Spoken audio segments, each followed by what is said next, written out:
Yes, come in. Sit down. রবিক, হঠাৎ করে আপনি আমার রুমে এসেই যখন পড়েছেন তখন আপনাকে একটা গুড নিউজ। কোম্পানি ম্যানেজমেন্ট আপনার পারফরমেন্সে খুব বেশি হ্যাপি। আপনাকে মার্কেটিং ম্যানেজার থেকে হেড অফ মার্কেটিং এ প্রমোশন দিয়েছে। This is your appointment letter and congratulation.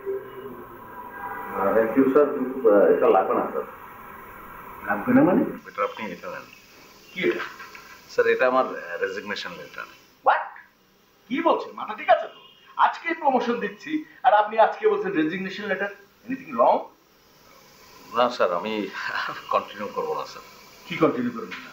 আরে একটা জিনিস রবিক সাহেব বুঝছেন, এই যে ধাপ, একটা ধাপ থেকে আপনি আরেকটা ধাপে চলে যাচ্ছেন, বুঝছেন? আপনার লাইফস্টাইল চেঞ্জ হচ্ছে, আপনার স্যালারি রেঞ্জ অ্যাটলিস্ট 7 ডিজিটে আসছে। এটা বুঝতে হবে। কুল কুল রবিক সাহেব, কুল। ফান করছেন না তো? না স্যার, হ্যাঁ, না আমি চাকরিটা করবো না স্যার। যদি কোনো বড় অফার থাকে ইউ ক্যান টেন মি। আমি ম্যানেজমেন্টের সাথে কথা বলে আমরা সেটা ফুলফিল করার চেষ্টা করব। প্লিজ। না স্যার, বিষয়টা আপনি যে ভাবছেন তা না। মানে আমি চাকরিটা করবো না স্যার, ফাইনাল। রবিক সাহেব, ডিসিশনটা আপনি যেহেতু নিয়েই ফেলেছেন সে ব্যাপারে তো আমার বলার কিছু নেই।